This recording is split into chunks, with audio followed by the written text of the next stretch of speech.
இத்தன நாளா இப்போ நம்ம விஜய் இருந்துட்டு மல்லிய பத்தி தப்பா நெனச்சுட்டு இருந்தாங்க இல்லையா? ஆனா அடுத்ததா ஒரு சில சம்பவங்கள் வந்து பார்த்தீங்கன்னா, சிறப்பா நடக்கப் போகுது. அதாவது என்ன அப்படின்னு பார்த்தீங்கன்னா, நம்ம இவங்க அதாவது வித்யா அம்மா வந்து பார்த்தீங்கன்னா, இங்க மாஸ் என்ட்ரி குடுக்குறாங்க. அவங்களோட என்ட்ரிக்கு அப்புறமா வந்து பார்த்தீங்கன்னா, இப்போ நம்ம விஜய் இருந்துட்டு பல விஷயங்கள்ல மல்லிய பத்தி வந்து பார்த்தீங்கன்னா, தெளிவா புரிஞ்சுக்க போறாங்க. அதாவது மல்லிய பத்தி இத்தன நாளா வந்து பார்த்தீங்கன்னா, என்னென்னமோ அவங்க நெனச்சுட்டு இருந்தாங்க இல்லையா?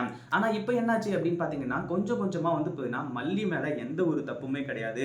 நீ தான் விஜய் எல்லாத்தையுமே தப்பு தப்பா புரிஞ்சுட்டு இருக்க. உன் அக்காவும், உன் அக்கா பொண்ணும் சேர்ந்து தான் வந்து பார்த்தீங்கன்னா, இது எல்லாத்தையுமே பண்ணியிருக்காங்க. ஆனா அது புரியாம மல்லி மேல வந்து பார்த்தீங்கன்னா, நீ கோவத்த காட்டியிருக்க அப்படின்ற மாரி வந்து சொல்லி எல்லா உண்மையுமே சொன்னதுக்கு அப்புறமா, மல்லிய நான் அவ்ளோ வந்து பார்த்தீங்கன்னா, கேவலமா திட்டியிருக்கேன். அது மட்டும் இல்லாம பணத்துக்காக ஆசைப்பட்டுருக்கா அப்படின்னு சொல்லிட்டு வந்து நெனச்சு, அவள வந்து பார்த்தீங்கன்னா, நெறைய பேசியிருக்கேன். ஆனா இந்த மாரிலாம் வந்து பார்த்தீங்கன்னா, நான் கொஞ்சம் கூட எதிர்பார்க்கவே இல்ல வித்யாம்மா.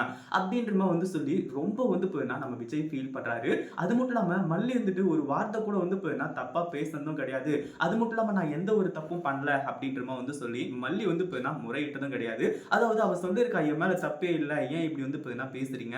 நான் சொல்றத கொஞ்சம் கேளுங்க" அப்படின்னு சொல்லிட்டு எவ்வளவோ சொல்லியிருக்கா. ஆனா அது எதையுமே நான் கேட்ட மாரியே இல்லையே அப்படின்ற மாரி வந்து சொல்லி ரொம்பவே வந்து பார்த்தீங்கன்னா, அழுதுகிட்டே வந்து பார்த்தீங்கன்னா சொல்ல ஆரம்பிச்சுறாரு. ஏன்னா உண்மை அதுதானே. நம்ம விஜய் இருந்துட்டு மல்லி பக்கம் நியாயம் இருக்கா இல்லையா அப்படின்னு பார்க்காம, இவங்க ஒரு சில ஆதாரங்கள காட்டுறாங்க அப்படின்னு சொல்லிட்டு வந்து சொல்லி, அந்த ஒரு சில ஆதாரங்களால வந்து பார்த்தீங்கன்னா, நம்ம மல்லிய சந்தேகப்பட்டு இவ்ளோ பெரிய விஷயம் செஞ்சாங்க இல்லையா? அதனால கண்டிப்பா வந்து பார்த்தீங்கன்னா விஜய் இருந்துட்டு, இது எல்லாத்தையுமே வந்து பார்த்தீங்கன்னா, இப்ப பொறுத்துக்கிட்டு தான் ஆகணும். அதாவது இந்த இடத்துல வந்து பார்த்தீங்கன்னா, கொஞ்சம் கொஞ்சமா வந்து பல விஷயங்கள் வந்து பார்த்தீங்கன்னா, மறந்துட்டு இருந்தாலுமே கூட, இப்போ விஜய்க்கு மட்டும் வந்து பார்த்தீங்கன்னா, மல்லி எந்த ஒரு தப்புமே பண்ணல அப்படின்ற விஷயம் தெரிய வந்துச்சுன்னு வைங்களேன், கண்டிப்பா வந்து பார்த்தீங்கன்னா, விஜய் இருந்துட்டு மல்லிய கொஞ்சம் கொஞ்சமா லவ் பண்ண ஆரம்பிச்சுருவாங்க. அதுக்கப்புறம் பல சம்பவங்கள் சூப்பராவே நடக்கும். அதுக்கு முன்னாடி என்னவெல்லாம் நடக்குது அப்படின்னு சொல்லிட்டு பார்க்கறதுக்கு முன்னாடி, இப்ப தான் நம்ம சேனலுக்கு ஃபர்ஸ்ட் டைம் வரீங்க அப்படின்னா, கீழ இருக்க சப்ஸ்கிரைப் பட்டன பிரஸ் பண்ணிக்கோங்க.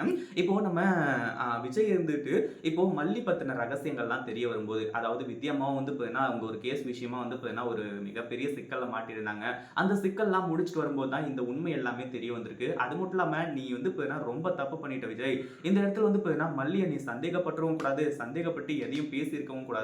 எவ்வளோ பெரிய தப்பெல்லாம் செஞ்சிருக்க. நான் வந்து பார்த்தீங்கன்னா, எல்லாமே பெர்ஃபெக்ட்டா போயிட்டு இருக்கு. அந்த அளவுக்கு மிகப்பெரிய பிரச்சனை இல்ல. சரி ஓகே, நீங்க ஒண்ணு சேரல அப்படின்ற விஷயம் எனக்கு நல்லாவே தெரியும். சரி நம்ம ஊருக்கு போயிட்டு எல்லாத்தையுமே விஜய்க்கு புரிய வைக்கலாம் அப்படின்னு சொல்லிட்டு வந்து நினைச்சு தான் நான் வெயிட் பண்ணிட்டு இருந்தேன். ஆனா அதுக்குள்ள இவ்ளோ பெரிய சம்பவங்கள்லாம் நடந்திருக்கும் அப்படின்னு சொல்லிட்டு நான் கொஞ்சம் கூட எதிர்பார்க்கவே இல்ல. அப்படின்ற மாரி வந்து சொல்லி வித்யா அம்மா இருந்துகிட்டு ரொம்ப வந்து பார்த்தீங்கன்னா, அ அதாவது அவங்க வந்து ரொம்ப மனசாட்சியோட வந்து பார்த்தீங்கன்னா பேசிட்டு இருந்தாங்க.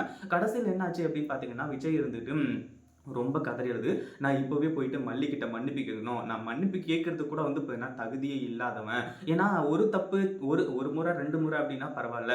எல்லா டைமுமே மல்லி எந்த ஒரு தப்புமே பண்ணாம அவங்க நெறைய திட்டு வாங்கியிருக்காங்க. ரொம்ப கேவலமா விஜய் பேசியிருக்காரு அப்படின்னும்போது, கண்டிப்பா வந்து பார்த்தீங்கன்னா, அவங்களோட முகத்த பார்த்து பேசுறது கூட விஜய்க்கு தயக்கமா தான் இருக்கும். இத பத்தி நீங்க என்ன நினைக்கிறீங்க? இந்த வீடியோ புடிச்சிருந்தா லைக் பண்ணுங்க, ஷேர் பண்ணுங்க. இப்ப தான் நம்ம சேனலுக்கு ஃபர்ஸ்ட் டைம் வரீங்க அப்படின்னா, கீழ இருக்க சப்ஸ்கிரைப் பட்டன பிரஸ் பண்ணிக்கோங்க.